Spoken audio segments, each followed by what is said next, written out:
अशनीर ग्रोवर की इस allegedly call recording को सुनिए। Sorry, I don't know, sir, what you're saying. You don't know what I'm saying. Get घर से उतर के ना Are you what you're saying. are you drunk, sir, by any chance? यहाँ पर कोटक महिंद्रा बैंक के एक एम्प्लॉय को गालियां दी जा रही हैं और इवन उनका एनकाउंटर करवाने की धमकियां दी जा रही हैं। इस कॉल के पीछे की स्टोरी ये है कि अशनीर को नायका आईपीओ के शेयर्स खरीदने थे और इसके लिए वो कोटक से 500 करोड़ का एक लोन लेने वाले थे और इसकी सारी फॉर्मेलिटीज भी पूरी हो गई थी। बट बिल्कुल लास्ट मोमेंट में कोटक ने इस लोन को कैंसिल कर दिया और अशनीर को करोड़ों का नुकसान हो गया, जिसके बाद अलेजेडली उन्होंने कॉल में गालियां दी और कोटक को लीगल नोटिस भी भेज दिया। बट सवाल ये उठता है कि एक मिलियनेयर होते हुए भी अशनीर शेयर्स खरीदने के लिए बैंक से लोन क्यों ले रहे थे। दरअसल यहाँ पर अशनीर लोन लेके और भी ज्यादा पैसे कमाने और अमीर बनने की प्लानिंग कर रहे थे और फाइनेंसिंग में इसे लेवरेजिंग कहा जाता है। यहाँ अगर नायका के शेयर्स की वैल्यू अपने खरीदे हुए प्राइस से 1% भी बढ़ती तो लोन की वजह से उन्हें 1% of 500 crore which is 5 crore का प्रॉफिट उन्हें मिल जाता। इस कॉन्सेप्ट को हम आगे डिटेल में समझेंगे। अब हम में से कई लोग ये सोचते होंगे कि लोन लेना तो एक बैड आइडिया है और भला लोन लेके कोई पैसे कैसे कमा सकता है। बट हम ऐसा इसलिए बोल रहे हैं क्योंकि हम में से ज्यादातर लोग ये नहीं जानते कि दुनिया के रिचेस्ट लोग अमीर बनने के लिए सबसे ज्यादा लोन्स का ही इस्तेमाल करते हैं। बट हमारे लिए ये भी जानना जरूरी है कि ज्यादातर इंडियन लोन्स लेने से डरते क्यों हैं और क्या रीजन है कि मिडिल क्लास लोग लोन्स को नेगेटिवली देखते हैं। इसे समझने के लिए इस डेटा को देखिए। यहाँ पर पर्सनल लोन सबसे ज्यादा पॉपुलर है और इसके साथ ही आज मैक्सिमम इंडियंस कार लोन्स और क्रेडिट कार्ड लोन्स भी ले रहे हैं और ये सारे लोन्स बैड डेट की कैटेगरी में आते हैं, जिसका मतलब है कि हम ये लोन्स लेके लायबिलिटीज खरीद रहे हैं जिसके बदले हमारी कोई इनकम जनरेट होती ही नहीं। उल्टा इसके लिए हमें हमारी जेब से एडिशनल पैसे खर्च करने पड़ते हैं। फॉर एग्जाम्पल, एक रिसेंट सर्वे के अकॉर्डिंग आज हर 5 में से 1 इंडियन अपने ट्रेवल के बिल्स पे करने के लिए पर्सनल लोन ले रहे हैं और 10% इंडियंस तो अपने ईएमआई और क्रेडिट कार्ड्स के ड्यूज भरने के लिए लोन ले रहे हैं। वहीं दूसरी तरफ अमीर लोग लोन्स लेके अपने लिए कोई बंगलो या कार नहीं खरीदते, बल्कि इस लोन से वो एसेट्स खरीदते हैं जिससे वो और ज्यादा अमीर बन पाए। फॉर एग्जाम्पल, वो लोन पे लिए हुए पैसों को रियल एस्टेट, स्टॉक्स या बिजनेस में लगाते हैं जिससे उन्हें अपने लोन की ईएमआई से ज्यादा रिटर्न्स मिलते हैं। इनफैक्ट हर वेल्दी इंसान काफी सारे लोन्स लेके ही आज वेल्दी बने हैं और ये मेरा नहीं, क्रेडिक्स के फाउंडर कुणाल शाह का मानना है। Every wealthy person has become wealthy by taking a lot of loans. But यहाँ डिफरेंस यही है कि ये सारे लोन्स गुड डेट की कैटेगरी में आते हैं जिसे एसेट्स में या फिर उस बिजनेस को एक्सपैंड करने के लिए इन्वेस्ट किया जाता है ताकि वो हजारों करोड़ों रुपए के प्रॉफिट कमाए। अब हम में से कई लोग सोच रहे होंगे कि 1, हम जैसे मिडिल क्लास लोगों को ऐसे इन्वेस्टमेंट करने के लिए भला पैसे कौन देगा, और 2, इवन अगर हमें लोन मिल भी जाता है तो एक आम आदमी की रिस्क टेकिंग एबिलिटी होती कितनी है। वो लोन वाले पैसों को ऐसी जगह लगाने का रिस्क कैसे ले जहाँ पर पूरे पैसे डूबने के चांसेस हैं। और ये पॉइंट एकदम ठीक है। किसी भी नॉर्मल मिडिल क्लास आदमी को अशनीर ग्रोवर की तरह 500 करोड़ का लोन कोई भी नहीं देगा, ना ही उन्हें कोई रियल एस्टेट या किसी बिजनेस में इन्वेस्ट करने के लिए लोन आसानी से मिलने वाला है। और इस प्रॉब्लम का सोल्यूशन यही है कि हम स्टार्टिंग में वहां से शुरू करें जहां पर बहुत ही कम पैसे लगा के हमें ज्यादा ग्रोथ मिल सके, बेशक वो शुरुआत कितनी ही छोटी क्यों ना हो। और कुछ ऐसा ही इन नॉर्मल मिडिल क्लास लेडीज ने आज से 60 साल पहले किया है। इन्होंने 1600 करोड़ की कंपनी खड़ी कर दी और वो भी बिना किसी एजुकेशन और बिना किसी बिजनेस एक्सपीरियंस के, वो भी अपने घर की छत से शुरू करके। हम बात कर रहे हैं लिज्जत पापड़ की और इनके फाउंडर्स ने पहले दिन सिर्फ 4 पैकेट बेचे थे और काफी कम लोगों को ये पता है कि इस कंपनी को 1959 में 7 मिडिल क्लास गुजराती लेडीज ने शुरू किया था ताकि उनको घर चलाने के लिए कुछ एक्स्ट्रा पैसे मिल सके। और इसे शुरू करने के लिए उन्होंने 80 रुपए का एक छोटा सा लोन लिया था। वही आज लिज्जत पापड़ इतना सक्सेसफुल है कि ये ऑलमोस्ट 50,000 लोगों को एम्प्लॉयमेंट दे रहा है और इनका एनुअल टर्नओवर 800 करोड़ से भी ज्यादा है। ठीक इसी तरीके से 1978 में ये लड़की एक पुराना गराज रेंट पे लेती है और पूरे दिन गर्मी में यहाँ काम करती रहती है ताकि वो अपनी बायोटेक्नोलॉजी कंपनी खोल सके। और शुरू में तो किसी ने सपोर्ट नहीं किया, बल्कि उल्टा इनके साथ कोई काम करने के लिए भी रेडी नहीं था। और फाइनली एक रिटायर्ड कार मैकेनिक को इन्होंने हाथ जोड़ के मनाया और वो भी काम करने के लिए इसीलिए रेडी हुआ क्योंकि उसे कहीं और जॉब नहीं मिल रही थी। यहाँ पर हम कोई और नहीं बल्कि बायोकॉन की फाउंडर किरण मजुमदार शॉ की बात कर रहे हैं, जो ये भी बताती हैं कि कैसे 25 साल की एज में जब उन्होंने बायोकॉन स्टार्ट किया तो उनके बैंक अकाउंट में सिर्फ 10,000 रुपए थे और कोई भी बैंक उन्हें लोन देने के लिए तैयार नहीं था। लेकिन बहुत ही मुश्किलों के बाद किरण मजुमदार शॉ ने बायोकॉन को ग्रो किया और आज बायोकॉन 30,000 करोड़ की कंपनी है और हाल ही में उन्होंने अपना बिजनेस एक्सपैंड करने के लिए $1.2 बिलियन का लोन लिया, यानी 10,000 करोड़ रुपए का लोन। और ठीक इसी तरीके से जब हम अपना बिजनेस इस्टेब्लिश करके अच्छी खासी वेल्थ क्रिएट कर लेते हैं तो हम लोन्स लेके ज्यादा से ज्यादा पैसे बना सकते हैं, जिसे फाइनेंशियल लेवरेजिंग कहा जाता है। फाइनेंशियल लेवरेज को हम आसान भाषा में एक एग्जांपल से समझते हैं। मान लीजिए कि आपके पास 2 लाख रुपए हैं और आपको किसी बिजनेस में 20% की ग्रोथ अपॉर्चुनिटी दिखाई दे रही है। अब अगर हम 2 लाख रुपए इस बिजनेस में लगाते हैं तो इसका 20% हुआ 40,000 रुपए और इतना हमें रिटर्न मिलेगा। बट वहीं पर अगर हम 8% का इंटरेस्ट रेट पर 18 लाख रुपए का एक लोन लेते हैं और इसमें अपने 2 लाख ऐड करके इसी सेम बिजनेस में इन्वेस्ट करते हैं तो हमें 20% ऑफ 20 लाख यानी 4 लाख रुपए का रिटर्न मिलेगा। और इस 18 लाख के लोन पर हमें 1,44,000 का इंटरेस्ट पे करना पड़ेगा। यही इंटरेस्ट पे करने के बाद भी हमें 2.5 लाख रुपए का एक्स्ट्रा प्रॉफिट हो रहा है और इसी को फाइनेंशियल लेवरेजिंग कहा जाता है। बेसिकली इसमें हमने अपने कैपिटल को मैक्सिमाइज करने के लिए लोन का इस्तेमाल किया है ताकि हम एक बड़ा अमाउंट इन्वेस्ट कर सकें और इस पर हमें ज्यादा से ज्यादा रिटर्न मिले, लेकिन इसमें रिस्क भी बहुत ज्यादा है। अब हम 4 ऐसे तरीके देखते हैं जिससे अमीर लोग पैसों को लेवरेज करके और भी ज्यादा अमीर बनते हैं।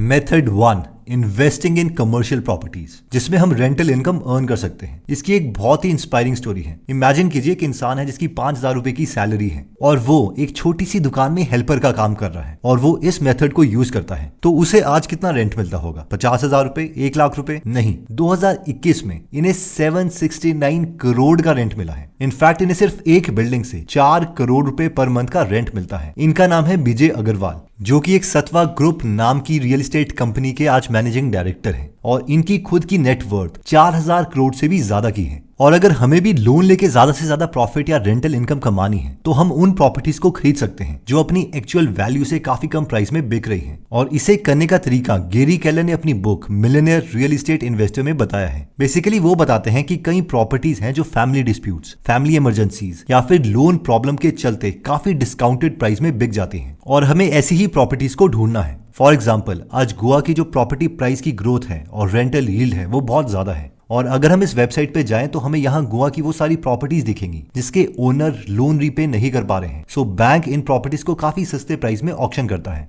जैसे कि यहाँ गोवा के पॉश एरिया के 2 घर सिर्फ 70 लाख के ऑक्शन में बिक रहे हैं, जो कि इसकी रियल मार्केट वैल्यू से काफी कम है। और as a thought experiment, let's say कि हम 10 लाख का डाउन पेमेंट करके 70 लाख रुपए का एक लोन लेते हैं और इस प्रॉपर्टी को खरीद लेते हैं, रेनोवेट करते हैं, तो इसकी वैल्यू एटलीस्ट 20 से 30 लाख ज्यादा की तो हो जाएगी और हम इसे हर महीने अपनी लोन की EMI से भी ज्यादा रेंटल इनकम अर्न कर सकते हैं। और इसके साथ ही अगर घर का प्राइस 5 या 6 साल में बढ़ जाता है या डबल के आसपास हो जाता है तो ये लोन एक गुड डेट कहलाएगा, ना कि बैड डेट।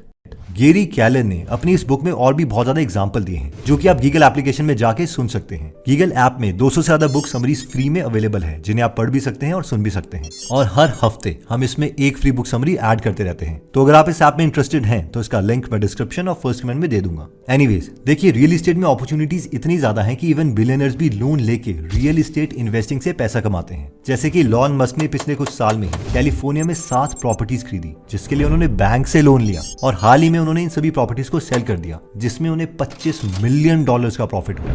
बट इस प्रोसेस को फॉलो करने के लिए एक कंडीशन हमेशा ट्रू होनी चाहिए कि हम वो प्रॉपर्टीज खरीद पाएं जिनकी रेंटल इनकम और मार्केट वैल्यू की ग्रोथ रेट हमारी EMI की इंटरेस्ट रेट से ज्यादा हो। और दूसरी इंपॉर्टेंट बात, अगर शुरू में हमारी रेंटल इनकम मंथली EMI से कम भी होती है तो भी हमारी इतनी कैपेबिलिटी होनी चाहिए कि हम इस सिचुएशन को मैनेज कर पाए। Method 2, investing. इसमें आइडिया यह है कि हम लोन लेके किसी हाई ग्रोथ पोटेंशियल वाले स्टॉक में इन्वेस्ट करें जिसमें हमें ज्यादा से ज्यादा प्रॉफिट मिल सके। और जैसा कि मैंने वीडियो की शुरू में बताया था कि अश्नीर ग्रोवर भी इसी रीजन से लोन लेकर नायका के IPO में इन्वेस्ट करना चाहते थे। इनफैक्ट अश्नीर अपनी बुक दोगलापन में बताते हैं कि उन्होंने लेवरेजिंग का इस्तेमाल किया और बैंक से 95 करोड़ का लोन लिया और इस लोन के पैसों को अश्नीर ने जोमेटो के IPO में इन्वेस्ट किया। और हम में से ज्यादा लोग शायद बिलीव नहीं करेंगे कि ये इन्वेस्टमेंट इतनी सक्सेसफुल हुई कि अश्नीर ने सिर्फ 8 मिनट में 2.25 करोड़ रुपए कमा लिए और वो भी लोन का इंटरेस्ट पे करने के बाद। और शायद कॉल रिकॉर्डिंग में अश्नीर का इतना गुस्सा होने की वजह भी यही है कि नायका IPO के शेयर्स ऑलमोस्ट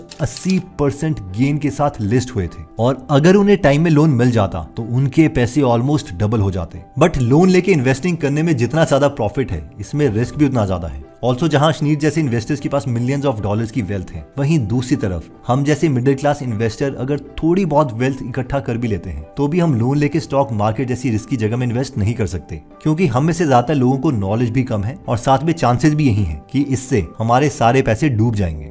मेथड 3, बट अगर हम रियल इस्टेट और स्टॉक की उतनी नॉलेज नहीं रखते हैं तो हम लेवरेजिंग का इस्तेमाल अपने बिजनेस प्रॉफिट्स को बढ़ाने के लिए कर सकते हैं। और इसमें 2 तरीकों से हम लोन लेके अपने बिजनेस को एक्सपैंड कर सकते हैं। पहला तरीका यह है कि जैसे हाल ही में मुकेश अंबानी ने $5 बिलियन का एक लोन लिया, जो अब तक की हिस्ट्री में इंडिया का सबसे बड़ा कॉर्पोरेट लोन है। बेसिकली उन्होंने ये लोन अपने बिजनेस को एक्सपैंड करने के लिए और पूरे देश में 5G नेटवर्क को बढ़ाने के लिए लिया है। इवन वेदांता ग्रुप के चेयरमैन और फाउंडर अनिल अग्रवाल भी ये बताते हैं कि कैसे जब वो अपना माइनिंग बिजनेस ग्रो करना चाह रहे थे तो उन्हें कोई 50 लाख का लोन भी नहीं दे रहा था। तो अनिल अग्रवाल जी ने धीरूभाई अंबानी जी को अप्रोच किया और उन्हें एक पार्टी में बुलाकर उस बैंक के मैनेजर से मिलवाया, जिसके बाद वो बैंक मैनेजर इतना इंप्रेस्ड हो गया कि उन्होंने अनिल अग्रवाल जी को 50 लाख का लोन दे दिया। और आज वेदांता ग्रुप इंडिया की सबसे बड़ी माइनिंग कंपनीज में से एक है और अनिल अग्रवाल जी खुद एक बिलियनर है। सो अगर हमें अपने एग्जिस्टिंग बिजनेस में स्कोप दिखता है और अगर हमें इसमें लोन का इंटरेस्ट रेट से डबल या इवन ट्रिपल वाली ग्रोथ अपॉर्चुनिटी दिखती है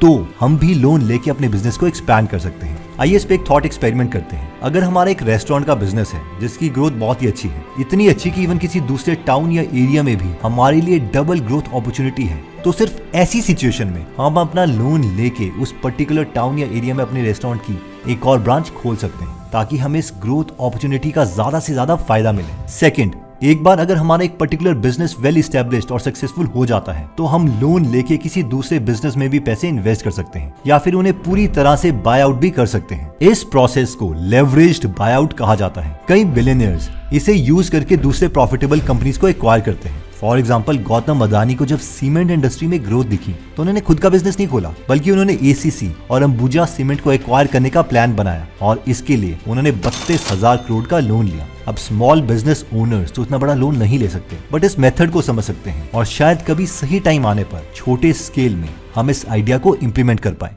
मेथड 4, लास्टली, अमीर लोग लोन का इस्तेमाल सिर्फ पैसे बनाने के लिए नहीं बल्कि टैक्सेस बचाने के लिए भी करते हैं। फॉर एग्जाम्पल, दुनिया के सबसे रिचेस्ट लोगों में से एक इलॉन मस्क ऑलमोस्ट ना के बराबर टैक्सेस भरते थे। इसलिए इलॉन मस्क अपने कंपनी से कोई सैलरी नहीं लेते, बल्कि इसके बदले वो अपनी कंपनीज के स्टॉक्स को ही एज अ पेमेंट एक्सेप्ट करते हैं, जिसकी ऑन पेपर वैल्यू हर साल $बिलियन है। बट क्योंकि वो इन स्टॉक्स को बेचते नहीं है, इसलिए गवर्नमेंट इसे इनकम नहीं मानती और इसलिए इन्हें इस इनकम पर कोई टैक्स नहीं देना पड़ता। इसे बेचने के बजाय वो बैंक के पास जाते हैं और उन्हें कहते हैं कि मुझे मेरे स्टॉक्स के बदले कम इंटरेस्ट वाला एक लोन दे दो ताकि मैं अपने खर्चे चला सकूं। और क्योंकि उनके शेयर की वैल्यू 20 से 30% हर साल इंक्रीज होती है तो वो बार बार अपने लोन को रीफाइनेंस करते हैं। सो बेसिकली वो एंड में ऑलमोस्ट 0 टैक्स पे करते हैं। ऊपर से ऐसे लोन पर कोई टैक्स भी नहीं लगता और अगर हम किसी कंपनी को ओन करते हैं तो हम भी ऐसे लोन लेके अपने टैक्सेस मिनिमाइज कर सकते हैं और इसे और भी कई एसेट्स खरीद सकते हैं। इन कंक्लूजन, इस वीडियो में हमने ये समझने की कोशिश की कि कैसे दुनिया के सबसे रिचेस्ट लोग लोन लेके ही अमीर बनते हैं और कैसे वो अपने पैसे को लेवरेज करके और भी ज्यादा पैसे कमाते हैं। बट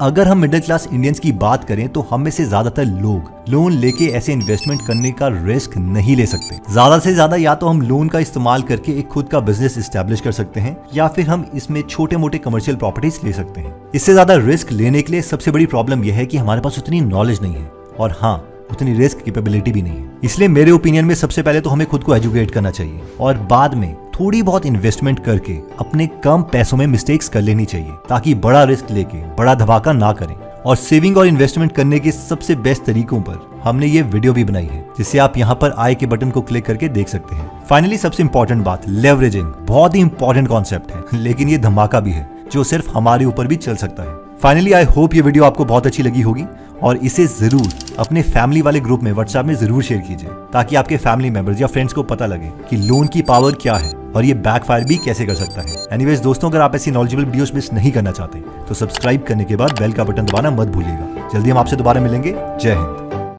यूट्यूब सब्सक्राइबर्स हैं, उन्हें ये नहीं पता कि हम यूट्यूब में एक प्रीमियम मेंबरशिप प्रोवाइड करते हैं। फॉर एग्जाम्पल, अगर अभी आप यहाँ पर इसे ज्वाइन करते हैं तो आपको 3 कोर्सेज मिलेंगे एंटर करते ही। पहला है डिजिटल मार्केटिंग कॉपीराइटिंग कोर्स जो कि 4-4.5 घंटे का है। उसके बाद ChatGPT और स्टेबल डिफ्यूजन कोर्स और finally YouTube course premium members के लिए, जिसमें स्क्रिप्ट राइटिंग है और इसमें यह भी बताया गया कि किस तरीके से हम थंबनेल बनाते हैं एंड सो ऑन। और इसका अगर प्राइस देखें तो वो कुछ इस तरीके से है, 159 रुपीज़ पर मंथ। ये इतना चीप हम इसलिए प्रोवाइड कर पा रहे हैं क्योंकि इस अमाउंट में से जो यूट्यूब है वो अप्रॉक्सीमेटली 45% ले लेता है, बाकी 90 रुपीज़ जो है वो हमें मिलते हैं। लेकिन इसके बदले हमें कोई टेक्निकल टीम मैनेज नहीं करनी पड़ती और बाकी जो चीज़ें हैं जैसे कि सर्वर कॉस्ट एक्सेट्रा वो मैनेज नहीं करना पड़ता। तो हमारे अकॉर्डिंग ये सबसे अफोर्डेबल एजुकेशन है जो हम प्रोवाइड कर रहे हैं। तो अगर आप इसमें इंटरेस्टेड हैं तो आप इससे मेंबरशिप को ले सकते हैं और हर महीने हम इसमें एक कोर्स ऐड करते रहते हैं।